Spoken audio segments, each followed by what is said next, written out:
Welcome to our YouTube channel PT talkies. आपका मेजबान उमैद आपके साथ बात करने जा रहे हैं। पाकिस्तान क्रिकेट बोर्ड में बड़ी तकरारी होने जा रही है। जी का pattern in chief Zaka Ashraf साहब की जगह नजम सेठी और जो था खलीलुर रहमान नमदे, इन लोगों के नाम सामने आ रहे थे, लेकिन एक नया नाम सामने आया है। जी का पाकिस्तान के केयर टेकर प्राइम जो इस वक्त चीफ मिनिस्टर है मोहसिन नकवी साहब। जी हाँ, इसके हवाले से जो अपडेट्स आ रही हैं आपके साथ डिस्कस करेंगे, लेकिन साथ साथ बात करेंगे आपके साथ हफीज एक नई प्रेस कॉन्फ्रेंस जो है करने जा रहे हैं। पाकिस्तान की सियासत में तो प्रेस कॉन्फ्रेंसेस होती थी, लेकिन अब जो है जुमे के रोज कहा जा रहा है मोहम्मद हफीज जो है एक प्रेस कॉन्फ्रेंस करने जा रहे हैं, जिसके अंदर बड़े बड़े इंकशाफात करेंगे। क्या इंकशाफात करेंगे इसके हवाले से भी बात करेंगे।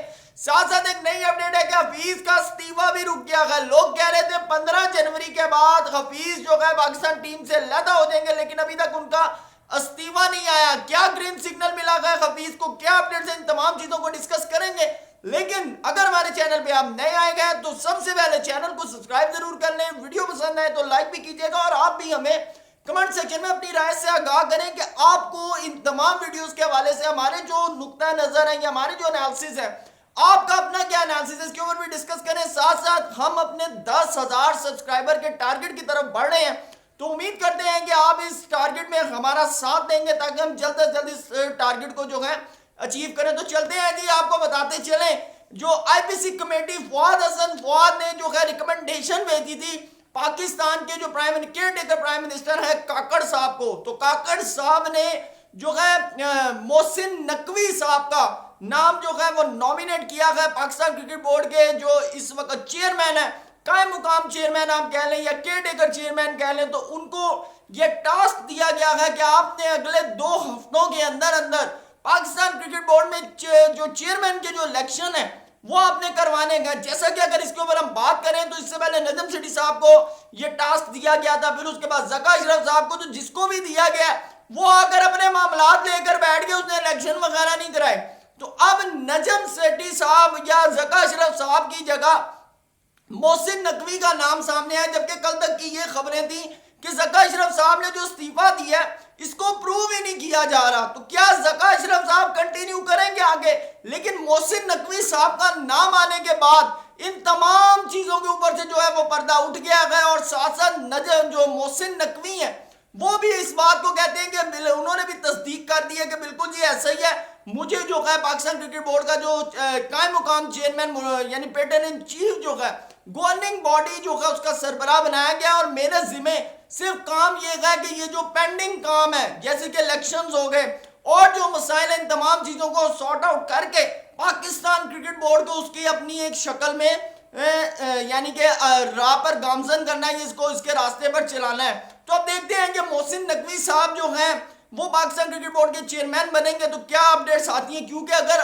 हम केयर टेकर सीएम के हवाले से या चीफ मिनिस्टर के हवाले से उनके कामों की बात करें तो लाजमी बात है कि कोई भी इंसान उसकी दाद दिए बगैर नहीं रह सकता। जिस तरह उन्होंने हेल्थ इश्यूज के अंदर काम किया गया, जिस तरह उन्होंने डेवलपमेंट प्रोजेक्ट्स के ऊपर काम किया गया, या जिस तरह आप बात कर लें कि कॉरपोरेशंस के अंदर जिस तरह वो इस वक्त काम कर रहे हैं, बहुत जबरदस्त किस्म का काम कर रहे हैं। तो मेरे ख्याल से उम्मीद करते हैं कि पाकिस्तान क्रिकेट बोर्ड की भी बेहतरी के लिए वो काम करेंगे। साथ साथ आ जाते हैं जी प्रेस कॉन्फ्रेंस की तरफ।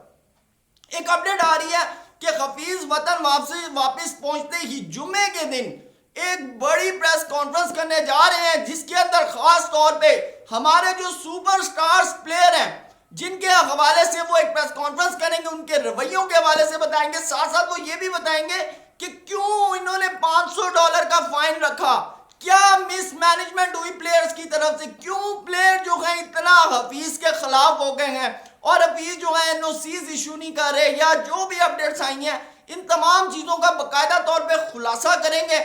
और कहा तो ये जा रहा है कि जुमे का दिन जो है वो पाकिस्तान क्रिकेट बोर्ड के जो सुपरस्टार प्लेयर हैं इनके ऊपर कोई बड़ा इशू बनने जा रहा है, अल्लाह खैर करे। लेकिन साथ साथ उन्होंने कहा कि बिल्कुल ये जो हार हुई है, जी हाँ, इसके ऊपर भी बात करेंगे। साथ साथ ये भी बताएंगे कि 3-0 और 4-1 आखिर इसके पीछे वजह क्या थी, क्यों पाकिस्तान की टीम जो है वो इतनी पैथेटिक पोजीशन में जो नजर आई है। जबकि हफीज की प्रोफेसरी के हवाले से अगर हम बात करें तो कहा यह जा रहा था कि नए नए जो है कॉम्बिनेशन आजमाए जाएंगे, पाकिस्तान टीम के अंदर नए टैलेंट सामने आएंगे और तब तबाही करके रख देंगे। लेकिन अनफॉर्चुनेटली जिस तरह की हालत हुई, इन तमाम चीजों को जो है हफीज कवर करने जाएंगे इस जो प्रेस कॉन्फ्रेंस है उसके अंदर। साथ साथ हफीज ने अभी तक इस्तीफा क्यों नहीं दिया, तो एक तरफ से जराए ये कह रहे हैं कि हफीज पहले ये प्रेस कॉन्फ्रेंस करेंगे, उसके बाद फिर जो भी लाया अमल जो पाकिस्तान क्रिकेट बोर्ड की तरफ से जो उनको दिया जाएगा या जो भी इसके ऊपर तहफुजात होंगे पाकिस्तान क्रिकेट बोर्ड के सामने रख कर,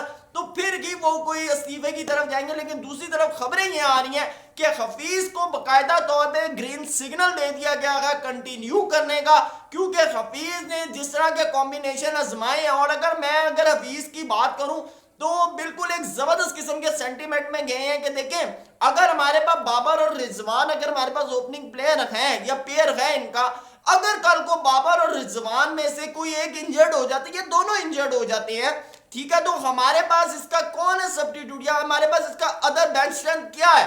और दूसरी बात, जिस तरह की शाहीन अफरीदी की रवायत है कि हमेशा क्रूशल मूवमेंट पे आके वो अपनी इंजरी को लेके बैठ जाते हैं, तो अगर ऐसा नेक्स्ट टाइम दोबारा अगर वर्ल्ड कप फाइनल में हो जाता है या किसी भी एट क्रूशियल पॉइंट के ऊपर अगर ये इशू आ जाता है, तो ऐसा कौन सा हमारे पास बॉलर है जो शाहीन अफरीदी की जगह को या उसके खिला को पूरा कर सकेगा। तो मेरे ख्याल से कॉम्बिनेशन आजमाने चाहिए। अगर हम इंडिया की बात कर लें तो विराट कोहली बाहर बैठते तो यशस्वी जायसवाल उनकी जगह आ रहे हैं, तिलक वर्मा आ रहे हैं, तो अब क्या विराट कोहली ये इशू बना के बैठ देंगे मेरी जगह लेने को कोई क्यों आ रहा है। तो मेरे ख्याल से ये चीजें नहीं होनी चाहिए। अगर ये चीजें हो रही हैं, प्लेयर पावर जो है वो इतनी स्ट्रेंथ उसको नहीं मिलनी चाहिए। अगर ये बन रही है तो ये पाकिस्तान क्रिकेट के लिए बड़ी ही खतरनाक है। तो आप भी अपनी राय से हमें जरूर आगाह कीजिएगा। Thank you so much. Allah Hafiz.